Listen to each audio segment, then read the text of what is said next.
ప్రభునందు మాకు అత్యంత ప్రియులైన దేవుని ప్రజలందరికీ ఈ ఉదయకాల సమయంలో యేసుక్రీస్తు వారి పూజింపదగిన శ్రేష్టమైన ఉన్నతమైన నామం పేరిట శుభాలు ప్రకటిస్తున్నాను. I wish you a very very happy new year and prosperous new year 2025.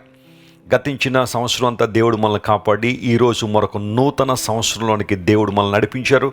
అందుకు సమస్త ఘనత, మహిమ, స్తోత్రము, ప్రభావము యేసుక్రీస్తు ప్రభు వారికి చెల్లును గాక. ఎంతోమంది ఈ సమయాన్ని చూడాలని ఆశించారు, కానీ వారు చూడలేకపోయారు. మన వారికంటే ఏదో గొప్పవారమనో లేదా శ్రేష్టమైన వారమనో కాదు, కానీ దేవుని మహాకృపను బట్టి, ఆయన సంకల్పాన్ని బట్టి మరొక నూతన సంవత్సరాన్ని చూసే భాగ్యమును, కృపను దేవుడు మనకు అనుగ్రహించారు.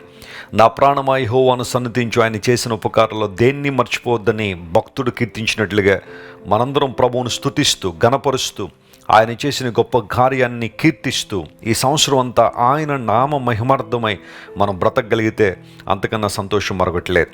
నేను మనస్ఫూర్తిగా కోరుకుంటున్నాను, 2025 సంవత్సరం మీ అందరి జీవితాల్లో బహుగా ఫలించు సంవత్సరముగా ఉండును గాక. మనందరం మారు మనసు తగిన ఫలములు ఫలిస్తూ, ఆత్మఫలాన్ని ఫలిస్తూ, వెలుగు ఫలాన్ని ఫలిస్తూ, యేసుక్రీస్తు ప్రభు నామాన్ని మహిమపరచినట్లుగా దేవుడు తన కృపను విస్తరింపచేస్తున్నారు. మనం కూడా నూతన తీర్మానాలతో నూతన సంవత్సరంలోకి వచ్చేసాం. తీర్మానాలు కట్టుబడి దేవుని కృపలో వర్ధిల్లడానికి ఇష్టపడదాం. ఏవైతే తీర్మానాలు మీరు దేవుని సన్నిధిలో తీసుకున్నారో ఈ సంవత్సరంలో వాటిని నెరవేర్చడానికి ప్రయత్నం చేయండి పరిశుద్ధాత్మ శక్తి ద్వారా. ప్రాముఖ్యంగా కృతజ్ఞత కలిగి నూతన సమర్పణతో, నూతన తీర్మానాలతో మనం నూతన సంవత్సరంలోకి వచ్చాం. ఈ సంవత్సరం అంతా కూడా ప్రయోజనకరంగా ఉండునట్లుగా, దేవుని యొక్క రాజ్య విస్తరణలో మనందరం వాడబడినట్లుగా మనం సంపూర్ణంగా సమర్పించుకుని దేవుని కృపలో వర్ధిల్లుదాం. నేను కూడా మనస్ఫూర్తిగా మీకోసం ప్రార్థన చేస్తున్నాను. క్రైస్ట్ వర్షిప్ సెంటర్ ద్వారా, జాన్ వెస్లీ ఇంటర్నేషనల్ మినిస్ట్రీస్ ద్వారా దేవుడు చేస్తున్న ప్రతి గొప్ప కార్యాన్ని బట్టి ప్రభువును స్తుతిస్తూ, మా మట్టుకు మేము సంపూర్ణంగా మరొకసారి దేవుని చేతులకు సమర్పించబడి మిమ్మల్ని దేవుని వాక్యంలో పోషించాలని, వాక్య సంబంధం ఉద్యోగంలో మిమ్మల్ని అందరినీ కొనసాగింపు చేయాలని మేము కూడా ఎదురు చూస్తున్నాము. మా కోసం కూడా మీరు ప్రార్థన చేయండి. ఈ నూతన సంవత్సరంలో దేవుడు మనకిస్తున్న వాగ్దాన సందేశాన్ని జాగ్రత్తగా విందాం. ద్వితీయోపదేశకాండము 11వ అధ్యాయము 12వ వచనాన్ని ఈరోజు నూతన సంవత్సర వాగ్దాన సందేశంగా గమనిద్దాం.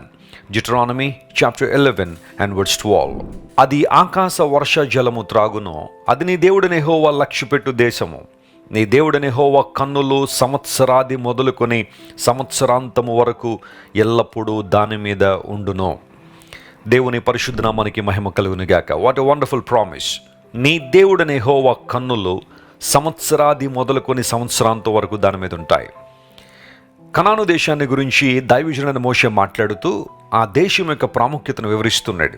అది దేవుని చేత వాగ్దానం చేయబడిన దేశం కనుక దేవుని కన్నులు సంవత్సరాది మొదలుకొని సంవత్సరాంతం వరకు దాని మీద ఉంటాయి. దేవుని కన్నులు ఆ దేశం మీద ఎందుకున్నాయి, లేదా దేవుని కన్నులు మన మీద ఉంటే మనకు కలిగే ప్రయోజనం ఏంటి? దేవుని సేవకునిగా ప్రకటిస్తున్నాను, 2025 సంవత్సరంలో ఈరోజు మొదలుకొని సంవత్సరాంతం వరకు కూడా దేవుని కనుదృష్టి మీ మీద నిలుచునుగాక. దేవుని కనుదృష్టి ద్వారా, ఆయన యొక్క ప్రేమాతిశయం ద్వారా, ఆయన కృపా సమృద్ధి ద్వారా మీరందరూ ఆశీర్వదించబడాలని మనస్ఫూర్తిగా నేను ఆశిస్తున్నాను. ఏదన్నా చిన్న ఇబ్బంది వచ్చినప్పుడు, కష్టం వచ్చినప్పుడు, ప్రతికూలత వచ్చినప్పుడు వారు మమ్మల్ని చూస్తే బాగుండు, వారి దృష్టిలో మేము పడితే బాగుంటుంది అని చాలామంది ఆశిస్తూ ఉంటారు. రాజకీయవేత్తలు కావచ్చు, లేదా వైద్యులు కావచ్చు, గొప్పవారు ఎవరైనా కావచ్చు, వారి కనుదృష్టి మా మీద పడితే బాగుంటుంది, మా స్థితిగతులు మారతాయని చాలామంది కనిపెడుతుంటారు. ఇప్పటి వరకు ఎవరో దృష్టి నీ మీద పడాలని ప్రాకులాడేవేమో, ఎవరో దృష్టిలో పడాలని చాలా ప్రయత్నాలు చేసేవేమో, కానీ ఈరోజు దేవుడు నీతో మాట్లాడుతున్నాడు. సర్వశక్తుడు, సర్వోన్నతుడు, మహిమోన్నతుడు, మహాగుణుడైన ప్రభు దృష్టి నీ మీద నిలుస్తుంది. నీవు ఆయన కనుదృష్టిలో ఉన్నావు. అలా ఉండడం ద్వారా మనకు కలిగే ప్రయోజనాలు ఏంటో లేఖనాల నుంచి 3 విషయాలు మీతో మాట్లాడి నా సందేశాన్ని ముగిస్తాను. మొట్టమొదటిగా, దేవుని కనుదృష్టి మన మీద ఉండడం ద్వారా ఆయన ప్రణాళికలు మన జీవితంలో నెరవేర్చబడతాయి. కీర్తన గ్రంథము 139వ కీర్తన 16వ వచనాన్ని చదువుకుందాం. Psalm 139 and verse 16. నేను పిండమునయుండగా నీ కన్నులు నన్ను చూచెను, నియమింపబడిన దినములలో ఒకటైనా కాకమునుపే నా దినములన్నీయు నీ గ్రంథములో లిఖితములాయును. ఈ మాటలను జాగ్రత్త మనం గమనిస్తే, నేను తల్లి గర్భంలో పిండమునై ఉండక మునుపే నీ కన్నులు నన్ను చూచాయి. దేవుని కనుదృష్టి మన మీద ఉంది తల్లి గర్భంలో పిండముగా ఉండక మునుపే. అంటే ఆయనకు మన గురించి తెలుసు, మన పట్ల ఉన్నతమైన ప్రణాళికలు ఆయన కలిగి ఉన్నారు. నియమింపబడిన దినంలో ఒకటి కాకమునిపే నీ గ్రంథంలో నా దినములు రాయబడ్డాయి. దీన్ని కొంతమంది రకరకాలుగా అభివర్ణించారు, రకరకాల వ్యాఖ్యానాలు ఇచ్చారు. కానీ నేను చెప్పాలనుకున్న మాట ఏంటంటే, దేవుడు నిన్ను కలుగజేశాడు గనుక, ఆయన నిన్ను సృష్టించారు గనుక, ఆయన కనుదృష్టి నీ మీద ఉంది గనుక నీ పట్ల దేవుడు గొప్ప ఉద్దేశాలను కలిగి ఉన్నాడు. Praise the lord. దేవునికి మహిమ కలుగును గాక. God has great plan for your life. ఈ సంవత్సరం కూడా దేవుడు నీ పట్ల తన ఉద్దేశాలు నెరవేర్చాలని, తన ప్రణాళికలు నెరవేర్చాలని ఆయన ఆశిస్తున్నారు. నేను యోచించినది స్థిరపరచబడును అని బైబిల్లో రాయబడిన రీతిగా దేవుడు నీ పట్ల కలిగి ఉన్న సంకల్పములు, మంచి మంచి ఉద్దేశాలు, సమాధానకరములైన ఉద్దేశాలు నీ జీవితంలో నెరవేర్చబడాలని దేవుని సేవకునిగా నేను కూడా ఆశిస్తున్నాను. అయితే దేవుని ఉద్దేశాలు మన జీవితంలో నెరవేర్చబడాలంటే మన యొక్క సహకారం, మన యొక్క సమర్పణ, మన యొక్క సంసిద్ధత, మన యొక్క విధేయత కూడా చాలా అవసరమే. దేవుడు ఎప్పుడు తన ప్రణాళికలు మన జీవితంలో నెరవేర్చడానికి ఇష్టపడుతున్నాడు. నిన్ను సృష్టించడంలో దేవునికి ఒక ఉద్దేశం ఉంది. తల్లి గర్భంలో పిండముగా ఉండక మునిపే నిన్ను చూసిన దేవుడు నీ పట్ల ఒక ఉద్దేశాన్ని కలిగి ఉన్నారు. ఆ ఉద్దేశం నీ జీవితంలో నెరవేర్చబడాలంటే సంపూర్ణంగా నిన్ను దేవుని సమర్పించుకోవాలి. పౌలు భక్తుడు చెప్పినట్టుగా సజీవ యాగంగా మన శరీరమును దేవుని సమర్పించుకున్నప్పుడు మన పట్ల దేవుడు కలిగి ఉన్న ఉద్దేశం, చిత్తము మనకు బయలుపరచబడుతుంది. ఆ చిత్తము ఎలాంటిది అంటే ఉత్తమమైనది, అనుకూలమైనది, సంపూర్ణమైన దేవుని చిత్తం మనకు బయలుపరచబడుతుంది. చాలామంది అడుగుతుంటారు 2025లో నా పట్ల దేవుని చిత్తం ఏమై ఉంది అని. దేవుని చిత్తం నువ్వు తెలుసుకోవాలంటే ముందు సంపూర్ణంగా నేను దేవుని సమర్పించుకోవాలి. ప్రభువా, ఒకళ్ళెంతవరకు నా జీవితం ఎవరెవరికో సమర్పించుకున్నానో, ఎవరెవరి చేతుల్లోనూ పెట్టి నష్టపోయానో, ఎవరి దృష్టిలో పడాలని రకరకాల ప్రయత్నాలు చేశాను. కానీ ఈరోజు నన్ను నేను సంపూర్ణంగా నీకు సమర్పించుకుంటున్నాను. I would like to offer myself to you lord completely. సమస్తము నీ చేతుల్లో పెడుతున్నాను. తద్వారా నీ చిత్తము నా జీవితంలో జరిగించండి ప్రార్థనాపూర్వకంగా నువ్వు కనిపెట్టగలిగితే అంతకన్నా ఆశీర్వాదం మరొకటి లేదు. God has a big plan for you my friend. మనుష్యుల ఉద్దేశాల కన్నా, నీ బంధువుల ఉద్దేశాల కన్నా, నీ స్నేహితుల ఉద్దేశాల కన్నా, కొన్ని సందర్భాల్లో నీ తల్లిదండ్రులు నీ పట్ల కలిగిన ఉద్దేశాల కన్నా పరమ తండ్రి అయిన దేవుడు, నీతి స్వరూపుడైన దేవుడు నీ పట్ల కలిగిన ఉద్దేశాలు చాలా గొప్పవి. నువ్వు దేనికి కృంగిపోవాల్సిన అవసరం లేదు. మనుషులు ఏదో అంటున్నారని నీ భవిష్యత్తు ఇలా ఉంటుంది, నీ బ్రతుకలా అయిపోద్ది, ఇంక నువ్వు లేవలేవు, నువ్వు స్వస్థపరచబడలేవు, నీవు ఉన్నతమైన స్థితికి రాలేవు, జీవితం అంతా ఇలాంటి పరిస్థితులను ఉండాలని ఎవరో ఏదో అన్నారని నీ జీవితాన్ని సవాలు చేస్తున్నారని నువ్వు కృంగిపోవాల్సిన అవసరం లేదు.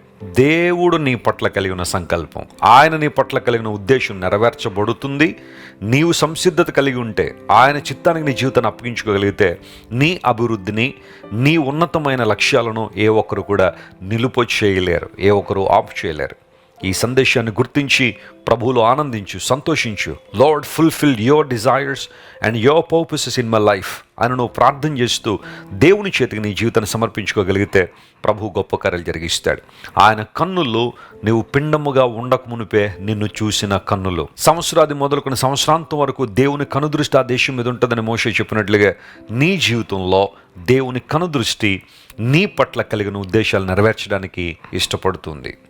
రెండో ప్రాముఖ్యమైన అంశం దగ్గరికి వస్తాను. దేవుని కన్నులు మన మీద ఉండడం ద్వారా మనకు కలిగే రెండో ప్రయోజనం ఏంటంటే ఆయన మనలను బలపరిచే దేవుడు అని బైబిల్ సెలవిస్తుంది. దినవృత్తాంతముల 2వ గ్రంథం 16వ అధ్యాయం 9వ వచనం.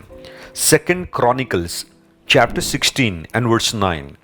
తన ఎడల యథార్థ హృదయం గల వారిని బలపరచుటకై యెహోవా కనుదృష్టి లోకమందంతట సంచారము చేయుచున్నది. హనాని అనే దైవజనుడు ఆశతో మాట్లాడుతూ అంటున్నాడు, యెహోవా కనుదృష్టి లోకమంతా సంచారం చేస్తుంది. ఎందుకంటే తన యందు యథార్థ హృదయం గల వారిని బలపరచడానికి. 2025 సంవత్సరంలో దేవుడు మిమ్మల్ని బలపరచబోతున్నాడు. ఎందుకోసం తెలుసా? మీరు యథార్థమైన మనసుతో దేవుని ఆరాధించడానికి, దేవుని స్తుతించడానికి, యథార్థంగా దేవుని సన్నిధిలో మీ హృదయాలు కృమ్మరించడానికి మీరు నిర్ణయించుకున్నారు కనుక యథార్థత దేవుడు కోరుతున్నాడు. మనలోంచి ఆయన ఆశిస్తుంది అదే. నీవు దేవుణ్ణి ఆరాధన చేసేటప్పుడు దానిలో యథార్థత ఉండాలి. ఆయన పరిచర్య చేస్తున్నావా? యథార్థంగా సేవ చేయి. ఆయన కొరకు వాడబలను ఆశపడుతున్నావా? యథార్థత కలిగి ఉండి, ప్రభువా నీవు నన్ను చూస్తున్నావు, మనుషులు నన్ను మెచ్చుకున్నా మెచ్చుకోకపోయినా, వారు నన్ను బలపరిచినా బలపరచకపోయినా, నీవు నన్ను బలపరిచే దేవుడు అని దేవుని వైపు ఎవరైతే చూస్తున్నారో, ప్రేమ గల దేవుని వైపు ఎవరైతే చూస్తున్నారో, దేవుడు వారందరినీ కూడా బలపరచడానికి ఆయన ఇష్టపడుతున్నాడు. ఆయన నిన్ను ఎందుకు చూస్తున్నాడో తెలుసా? ఆయన కన్నులు నీ మీద ఎందుకున్నాయో తెలుసా?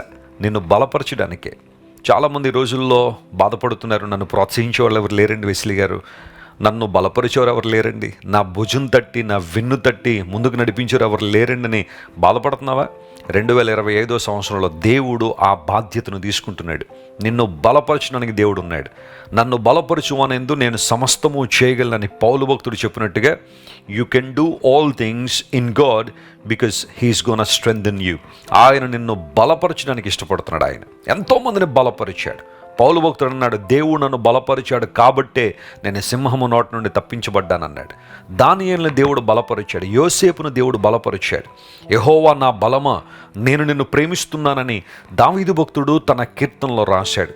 ఎందరినో బలపరిచిన దేవుడు నిన్నెందుకు వదిలిపెట్టేస్తాడు? నిన్నెందుకు విడిచిపెడతాడు? ఆయన యేసుక్రీస్తు నిన్న నేడు నిరంతరము ఒకే రీతిగా ఉన్నాడని బైబిల్ సెలవిస్తున్న రీతిగా నిన్ను బలపరిచే బాధ్యత ఆయనది. నువ్వు చేయాల్సిన పని ఏంటో తెలుసా? ఆయన మీద ఆనుకోగలిగితే, సమస్తము ఆయన చేతిలో పెట్టగలిగితే ఆయనను బలపరుస్తాడు. గమనించు, కొన్నిసార్లు బలహీనతల గుండా వెళ్తూ నేను ఇది చేయలేను అది చేయలేనని బాధపడుతూ, నీ దర్శనం చాలా గొప్పదే, నీ గమ్యం చాలా గొప్పదే, నీ గురి చాలా గొప్పదే, కానీ ఏదో రకమైన డిస్ట్రాక్షన్, డైవర్షన్ ద్వారా దేవునికి దూరం అయిపోయి బలహీనతలో ఉంటే ఈరోజే లే. దేవుడు నిన్ను వాడుకోవడానికి ఇష్టపడుతున్నాడు. ఆయన నిన్ను తన మహిమార్థమై నిలబడడానికి ఇష్టపడుతున్నాడు. మనుషులందరూ నిన్ను చూసి బలహీనుడు లేదా బలహీనురాలు అని కొట్టిపరుస్తున్న ఆ సమయంలోనే తన శక్తితో, తన బలంతో, తన ఐశ్వర్యంతో దేవుడిని నింపి, మంటి ఘటముల్లో తన మహిమను నింపిన దేవుడు నిన్ను కూడా తన మహిమ కొరకు వాడుకోవాలని ఆయన ఇష్టపడుతున్నాడు. దేవుని బలంతో నీవు ముందుకు సాగిపోగలిగితే ఈ సంవత్సరం గొప్ప కార్యాలు జరిగిస్తావు. దానియేలు గ్రంథంలో మాట ఉంటుంది, తమ దేవుని ఎరుగువారు బలము కలిగి గొప్ప కార్యములు చేస్తారనే మాట దానియేలు గ్రంథంలో మనం చూస్తాం. దేవుని బిడ్డ, ధైర్యం తెచ్చుకో. దేవుడు నిన్ను బలపరుస్తున్నాడు. బలహీనతల సమయం ముగిసింది. నువ్వు దేవుని కొరకు ధైర్యం తెచ్చుకుని నడుంగొట్టుకుని ముందుకు రా. 2024 సంవత్సరంలో ఏదైతే చేయలేక చతికిలబడ్డావో, చేయాలని ఆశ అయితే ఉంది, దేవుని చేతిలో వాడబడాలని కోరిక అయితే ఉంది, ఆయన సన్నిధిలో ప్రభావవంతంగా ముందు కొనసాగాలనే తృష్ణ అయితే నీకుంది, కానీ ఏదో రకమైన బలహీనత నిన్ను అడ్డుకుంటే ఈరోజు దేవునికి నీ జీవితాన్ని సంపూర్ణంగా సమర్పించి, ప్రభువా నన్ను చూచుచున్న దేవుడు, నీవు నీ కనుదృష్టి నా మీద ఉంచి నన్ను బలపరచుండని నువ్వు ప్రార్థించగలిగితే దేవుడు తన బలీయమైన శక్తితో నిన్ను సంధించి తన పరిశుద్ధాత్మతో నింపి తన మహిమ కొరకు నేను వాడుకోవడానికి ఆయన ఇష్టపడుతున్నారు. క్రీస్తును కలిగి ఉన్న నీవు ఎప్పటికీ బలవంతుడివే. అందును బట్టే పౌలు అంటాడు, క్రీస్తు యేసునందున కృప ద్వారా నువ్వు బలవంతుడు కమ్మని. We can draw strength from the lord because our God is gracious. ఆయన కృపగలవాడు గనుక ఆయన నీకు బలాన్ని ఇస్తారు. మూడవ ప్రాముఖ్యమైన అంశాన్ని మీ దగ్గరికి తీసుకొస్తాను. దేవుని కన్నులు మన మీద ఉండడం ద్వారా మనకు కలిగే ఆశీర్వాదం ఏంటి అంటే, దినవృత్తాంతాల 2వ గ్రంథం 6వ అధ్యాయం 40వ వచనాన్ని చదువుదాం. 2 Chronicles chapter 6 and verse 40. నా దేవ, ఈ స్థలమందు చేయబడు విన్నపము మీద నీ కనుదృష్టి ఉంచుదువుగాక, నీ చెవులు దానిని ఆలకించునుగాక. సొలొమోను మహారాజు దేవుని ఆలయాన్ని కట్టిన తర్వాత తను సమర్పించుకుంటూ ప్రజలందరినీ ఉద్దేశించి దేవుని సన్నిధిలో ప్రార్థన చేయడం ప్రారంభించాడు. ఒక ఇత్తడి చప్పరాన్ని చేసుకుని దాని మీద మోకాళ్ళుని తన చేతులు ఆకాశం వైపు చాపి సొలొమోను ప్రార్థించాడు. One of the beautiful prayers in the Bible. ఈ దినవృత్తాంతాల 2వ గ్రంథం 6వ అధ్యాయంలో సొలొమోను చేసిన ప్రార్థన మనకు కనబడుతుంది. ఆ ప్రార్థన చివరిలో అంటున్నాడు, అయ్యా, ఈ స్థలముందు నీ కనుదృష్టి ఉంది కనుక నా విన్నపము నీవు ఆలకించుదువుగాక, నా ప్రార్థనలు వింటావుగాక. నిజమే, దేవుని కన్నులు నీ మీద ఉన్నాయి కనుక, ఆయన కనుదృష్టి నీ మీద ఉంది కాబట్టి దేవుడు నీ ప్రార్థన ఆలకించబోతున్నాడు. Amen. Keep praying my friend, keep praying my dear brother and my dear sister. అలసిపోవద్దు, విసుగొద్దు. ప్రార్థన చేయడంలో ఎప్పుడూ కూడా డిసప్పాయింట్ అవ్వద్దు. ఆలస్యం అవుతుంది కదా అని అధైర్యపడద్దు. దేవుడు మర్చిపోయాడేమోనని వేరే విధంగా ఆలోచన చేయొద్దు. దేవుడు నీ ప్రార్థన వింటున్నాడు అంతే. ప్రార్థన ఆలకించువాడని దేవుని వాక్యంలో ఒక మాట రాయబడింది. నువ్వు ఎవరి సన్నిధిలో అయితే ఉన్నావో, ఎవరి దగ్గరైతే నీ ప్రార్థన చేస్తున్నావో, తల ఉంచి కళ్ళు మూసుకుని నీ చేతులు ఆకాశం వైపు చాపి నువ్వు ప్రార్థన చేస్తున్నావో, ఆ దేవుడు సామాన్యుడు కాదు. ఆయన పట్టించుకోకుండా వదిలేసేవాడు కాదు. ఆయన నీ ప్రార్థన ఆయన వింటున్నాడు. ఇదే విశ్వాసం, ఇదే నమ్మకంతో 2025 సంవత్సరాల ముందు కొనసాగు. దేవుని సన్నిధిలో నువ్వు చేసిన ప్రార్థనలు ఆయన సన్నిధికి చేరుతూ ఉన్నాయి. తగిన సమయంలో దేవుడు నీకు జవాబును ఇవ్వడానికి సామర్థ్యం కలిగిన వాడు. ఎంతోమంది ప్రార్థనలు దేవుడు అంగీకరించాడు. జార్జ్ ముల్లర్ అనే దేవుని సేవకుడు తన జీవిత కాలంలో అతడు చేసిన ప్రార్థనలు ఒకవైపు, అతడు పొందుకున్న జవాబులు మరొక వైపు రాయడం ప్రారంభించాడు. తన జీవితం ముగింపుకు వచ్చేసరికి అతడు దేవుని సన్నిధిలో యేసు నామం పేరట చేసిన ప్రతి ప్రార్థనకు జవాబు పొందుకున్నట్టుగా అతని డైరీ ఒక చక్కని సాక్ష్యం ఇస్తుంది. నీ ప్రార్థన దేవుడు వింటున్నాడు. యథార్థవంతుల ప్రార్థన ఆయనకు ఆనందకరమని లేఖనాలు సెలవిస్తున్నాయి. కష్టంలో ఉన్నావా, ఇబ్బందుల్లో ఉన్నావా, ఓటమిలో ఉన్నావా, నిందల్లో ఉన్నావా, అవమానకరంగా పరిస్థితులు ఉన్నాయా? నీ జీవితంలో దేవుని సన్నిధిలో ప్రార్థించు. నీ మోకాళ్ళని ప్రభువుకు అప్పగించు. నువ్వు మనుష్యుల ముందు నిలబడలేనప్పుడు దేవుని మోకాళ్ళై దేవుడు నిన్ను లేవనెత్తే దేవుడు, బలపరిచే దేవుడు. నువ్వు చేసే ప్రార్థన దేవుడు ముద్ర వేస్తున్నాడు. తగిన సమయంలో దేవుడు జవాబునిస్తాడు. గమనించండి, నువ్వు చేసే ప్రార్థనకు దేవుడు ఎస్ అన్నారు అంటే నీ ప్రార్థన అంగీకరించబడినట్టే. ఒకవేళ నో అని దేవుడు చెప్పాడంటే అది నీకు శ్రేష్టమైంది, శ్రేయస్కరమైంది కాదు అని అర్థం. కొన్నిసార్లు దేవుడు వెయిట్ అనే మాట ఆయన ఉపయోగిస్తారు. వేచి ఉండంటే that's not the right time, అది సరైన సమయం కాదు. దేవుడు తగిన సమయంలో నీకు ఆ జవాబునిచ్చి నిన్ను సంతృప్తి పరుస్తారు. ప్రార్థన చేద్దాం. దేశం కోసం ప్రార్థన చేద్దాం. మన రాష్ట్రం కోసం ప్రార్థన చేద్దాం. మన జిల్లాల కోసం, పట్టణాల కోసం ప్రార్థన చేద్దాం. సంఘాల కోసం, సంఘ నాయకుల కోసం ప్రార్థన చేద్దాం. దారి తప్పిపోతున్న యువత కోసం ప్రార్థన చేద్దాం. విజ్ఞాపన ఆత్మను కలిగి ఉండి ఈ సంవత్సర కాలంలో మరింతగా ప్రార్థనాత్మతో, విజ్ఞాపన ఆత్మతో మనందరం నింపబడాలనే పరిశుద్ధాత్మ దేవుడు ఆశిస్తున్నాడు. నేను కూడా దేవుని సేవకునిగా కోరుతున్నాను, నీ ప్రార్థన జీవితంలో నువ్వు మెరుగు పెట్టబడగలిగితే, విజ్ఞాపన ఆత్మ ద్వారా నువ్వు నింపబడగలిగితే ఈ సంవత్సరంలో ఆధ్యాత్మిక జీవితంలో మరొక మెట్టులోనికి దేవుడిని నడిపించబోతున్నాడు. You are going to see God's amazing move in your life while you are praying. నువ్వు ప్రార్థన చేస్తూ ఉండగానే దేవుని కదలిక, ఆయన అభిషేకం, ఆయన శక్తి, ఆయన ప్రభావము నీ జీవితంలో బలంగా నువ్వు చూడబోతున్నావు. Keep praying and keep trusting Jesus. దేవుని కన్నులు మన మీద ఉండడం ద్వారా దేవుడు తన ఉద్దేశాలు మన జీవితంలో నెరవేరుస్తున్నాడు. ఆయన కన్నులు మన మీద ఉండడం ద్వారా ఆయన మనల్ని బలపరుస్తున్నాడు. మూడవది, ఆయన కనుదృష్టి మన మీద ఉండడం ద్వారా మన ప్రార్థనలకు జవాబు ఉంది. ఈ మూడు ప్రాముఖ్యమైన అంశాలను గుర్తుపెట్టుకుని 2025 సంవత్సరాన్ని ఒక ఫలవంతమైన సంవత్సరంగా, ఆశీర్వాదకరమైన సంవత్సరంగా, అభిషేక సంవత్సరంగా మనం మార్చుకుందాం. దేవుని కొరకు గొప్ప కార్యాలు జరిగిద్దాం. రాజమండ్రి క్రైస్ట్ వర్షిప్ సెంటర్ నుండి మరియు మన ఆత్మీయ తల్లిదండ్రులు అపోస్టిల్ జోసెఫ్ విజయ్ కుమార్ గారు, శ్రీమతి సత్య విజయ్ కుమార్ గారి నుండి, నా కుటుంబం ప్రాముఖ్యంగా బ్లెస్సీ వెస్లీ గారు, దేవుడు మాకు ఇచ్చిన 3 కుమార్తెలు ధన్య, నిత్య, ప్రశస్తాల నుండి మీ అందరికీ నూతన సంవత్సర శుభాకాంక్షలు తెలియజేస్తున్నాను. ఈ సంవత్సరంలో ప్రభువు మిమ్మల్ని అన్ని విషయాల్లో బలపరిచి, ధైర్యపరిచి, నూతనపరిచి తన మహిమ కొరకు మిమ్మల్ని చాలా చాలా బలంగా వినియోగించునుగాక. ఆమేన్. ప్రార్థన చేసుకుందాం. ప్రేమగల తండ్రి, ఇంతవరకు మీరు మాకు ఇచ్చిన నూతన సంవత్సర వాగ్దాన సందేశాన్ని బట్టి నీ కొందనాలు. సంవత్సరాది మొదలుకొని సంవత్సరాంతం వరకు దేవుని కన్నులు దాని మీద ఉండును అని ప్రభువా నీ లేఖలను రాయబడిన రీతిగా నీ కను దృష్టి మాకు ధైర్యాన్ని, బలాన్ని, ప్రభువా నీ ప్రణాళికలు మా జీవితంలో నెరవేర్చబడే పరిస్థితులను, అంతమాత్రమే కాదు మా ప్రార్థనలకు జవాబును అనుగ్రహిస్తామని మేము విన్నాం. ఈ వాగ్దాన సందేశాన్ని ఎంతమంది అయితే మా ప్రియులు విన్నారో వారందరినీ బలపరచండి. 2025 సంవత్సరం వారందరి జీవితాల్లో ఆశీర్వాద సంవత్సరంగా ప్రభువా వారిని సేవలో వినియోగించబడినట్లుగా, అభిషేక సంవత్సరంగా ఉండినట్లుగా మీరు సహాయం చేయండి. వారి ప్రతి అక్కర అవసరము నీ మహిమేశ్వరులు తీర్చిన ఆయన ఊహించలేని మేళ్ళు, అద్భుతాలు, ఆశ్చర్యకారాలు వారి జీవితంలో జరిగించండి. మహిమతో వారు నింపండి అయ్యా. నీ మహిమలో, నీ ప్రభావంలో మా ప్రియులు మరింత గొప్పగా వాడబడ్డానికి ముందు కొనసాగడానికి సహాయం చేయండి. మా పట్ల నువ్వు కలిగిన ఉద్దేశాలను బట్టి, నీ కృపా వాత్సల్యతను బట్టి, కృపా సమృద్ధిని బట్టి నీకు స్తోత్రాలు చెల్లిస్తూ యేసుక్రీస్తు వారి శ్రేష్టమైన నామం పేరిట అడిగి వేడుకొనిచున్నాం తండ్రి. Amen. Amen. God bless you, dear friends. Once again, I wish you a very, very happy and prosperous New Year 2025. God bless you all. Christ worship centre ఓ బలమైన సంఘ ఉద్యమం. కొన్ని సంవత్సరాల క్రితం కేవలం 2తో ప్రారంభించబడిన పరిచర్య నేడు ప్రపంచవ్యాప్తంగా లక్షలాది మందిని ప్రభావితం చేయుచున్నది. రాజమండ్రి, సికింద్రాబాద్, బెంగళూరు, చెన్నై, నెల్లూరు, దుబాయ్, బెహ్రైన్, కరీంనగర్, విశాఖపట్నం, గద్వాల్, కొవ్వూరు, మలకపల్లి, శ్రీలంక, భూటాన్, అడ్డతీగల, పాలమూరు, ఒంగోలు, బళ్ళారి, కోరుకొండ, పోతవరం, నల్లజర్ల, వెంకటరామయ్యగూడెం, మచిలీపట్నం, ఇందిరానగర్లతో పాటు అనేక గ్రామాల్లో క్రైస్ట్ వర్షిప్ సెంటర్ ఆరాధనలు జరుగుచున్నవి. వాక్య సంబంధమైన ఉజ్జీవంలో, పరిశుద్ధాత్మ సంరక్షణలో కొనసాగాలనుకునే ప్రతి ఒక్కరికి మా ప్రేమపూర్వక ఆహ్వానాన్ని అందిస్తున్నాము. రండి, ఆత్మతో సత్యముతో ప్రభువైన యేసుక్రీస్తును ఆరాధిద్దాం. మీరు ఇంతవరకు విన్న దైవ సందేశం మరియు దేవుని సేవకులు చేసిన ప్రార్థన మీకు ఆశీర్వాదకరముగా ఉన్నదని విశ్వసించుచున్నాము. ఈ సందేశాన్ని మీ స్నేహితులకు, బంధువులకు షేర్ చేయండి. మీకు ఏదైనా ప్రార్థన అవసరత ఉన్నచో మా ఫోన్ నంబర్లకు కాల్ చేయండి. దేవుడు మిమ్మల్ని ప్రేరేపిస్తే విశ్వాసంతో సాగుచున్న ఈ పరిచర్యను ప్రోత్సహించండి. మరిన్ని వర్తమానాలు, పాటలు వినుటకు జాన్ వెస్లీ మినిస్ట్రీస్ అను మా యూట్యూబ్ ఛానల్ను సబ్స్క్రైబ్ చేసుకొనండి. ప్రభువైన యేసుక్రీస్తు కృప మీకు తోడైండును గాక.